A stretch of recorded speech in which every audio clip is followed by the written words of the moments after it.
Hello and welcome back po ulit sa aking channel. Ayan, magpopropa ako ngayon ng Asiatic. Ayan ang aking Asiatic. Green na green, walang kulay dahil hindi naaarawan. Kasama ng mga bugis na wala ring bulaklak dahil di naaarawan. Ayan ang Asiatic Snow Summer kapag naarawan. Ganyan ang kulay niya. Yung may puti-puti na parang snow, kaya nga snow summer. At ang dulo niya ay kulay pink. Ganyan ang kulay pag hindi naarawan. Tapos ito naman yung mga naarawan, yan. Ang ganda ng kulay niya, di ba? White and pink ang dulo. Yan ang snow summer Asiatic. Ayan ang kulay niya. Unlike dito sa mother plant ko, yan, hindi talaga siya naaarawan konti, pero hindi ganon kadami yung araw niya, kaya ganyan ang kulay niya. Tapos meron pa akong isang variety ng Asiatic dito. Ito naman yung Summer Sunset Asiatic.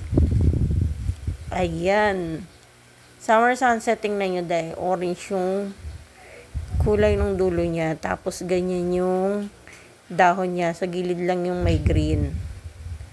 Tapos, puro na siya orange sa dulo. Asiatic din yan. So, dalawa yung kulay ng aking Asiatic dito. Isang snow summer at isang summer sunset. Ayan. Yung iba nahihirapan mag-propa dito. So, turuan ko ulit kayo kung paano i-propa ito nang makabuhay kayo ng marami. So, kuha lang kayo ng lalagyan. Yan, paso. Siguraduhin may butas. Tapos, lalagyan nyo lang yan ng lupa. Kahit anong lupa, wag lang ipa. Ayan. Gagamitin ko ay loam soil. Punuin lang natin yung paso. Yan. Ayan. Taktakin nyo para walang parang bubble sa loob. Tapos, lagyan nyo ng tubig. Basain nyo na. Yan. Tapos, patuluin nyo muna yung sobrang tubig sa ilalim. Para masiksik lalo siya. Yan. Taktak nyo. Para masiksik yung lupa. Kasi mabuhangin ng loam soil.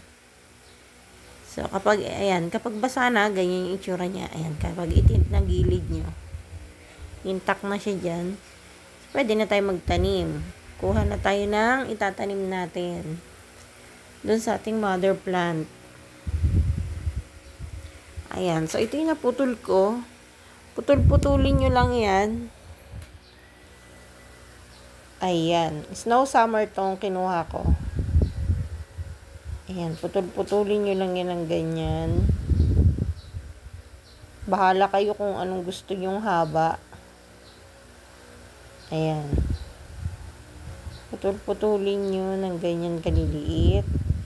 Tapos, tutusok nyo lang yan dyan sa binasang lupa. Ganyan lang siya. Tusok-tusok lang. Ayan. Ayan. Yung iba, tinusok ng ganyan, hindi naman nabuhay. So, may technique yan kung paano siya mabubuhay. Itusok nyo lang muna ng ganyan. Punuin nyo kung anong gusto nyo dami. Kung gusto nyo konti lang, pwede. Pero kung gusto nyo makapal agad, damihan nyo na. Para pag nagkaugat, makapal na siya agad. So, yan siya mag-uugat sa dulo na yan. Tusok nyo siya ng ganyan. Ayan. Yan, damihan pa natin kasi maluwag pa. Gusto ko kasi makapal agad. Kasi minsan may namamatay din. Hindi naman lahat nabubuhay. So, para makapal pa rin siya. So, ganyan yung itsura niya kapag bagong tanim. Ayan. Tapos, ang gagawin nyo dyan, lalagay nyo yan sa may sikat ng araw. Yun yung technique dun. Huwag nyo siyang itago sa lilim. Kailangan masikatan siya ng araw kahit bagong tanim siya. yun yung magbubuhay sa kanya. Kasi yung iba, tinatago, kaya nabubulok. So, ang pagtanim ng Asiatic, kailangan paarawan nyo siya kahit bagong tanim para mabuhay. Mamili kayo kung gusto nyo sa umaga siya maarawan o kaya sa hapon para mabuhay siya. Yun yung paraan ng pagbuhay sa kanya. So, meron ako ditong buhay. Ayan o. Tinanim ko, 1 buwan na to. Ayan. O, diba, mga buhay na. Tinusok ko lang din yan. Kagaya ng ginawa ko kanina. Ayan, o. Eto pa, 2 variety yan. Isang snow summer, isang summer sunset. Dito siya nakalagay. Ayan, nakikita nyo may sinag ng araw dyan. Nasisikatan sila ng araw dito tuwing hapon. Sa umaga, hindi sila naaarawan. Sa hapon sila naaarawan. Ayan ang bumuhay sa kanila. Tapos, syempre, didiligan nyo rin araw-araw. Huwag nyo hayaang matuyo yung lupa ng sobra. Kasi gusto niya ng araw, pero kailangan meron ding tubig. Tingnan nyo tong isa, humaba na. Ang ganda. Kulay pink yung dulo. Tapos may puti-puti. Ayan. Ganyan na magiging itsura niya kapag humaba na siya. Kapag lumaylay na, ayan o.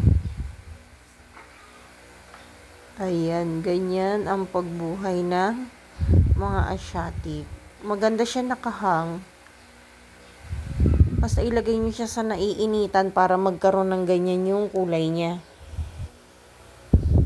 Ayan, nasa ibabaw lang siya ng kulungan ng aso para maarawan. So, yan lang po muna sa ngayon. Till next video. Sana makapabuhay din kayo ng Asiatic kung meron kayong kanyang halaman. Bye!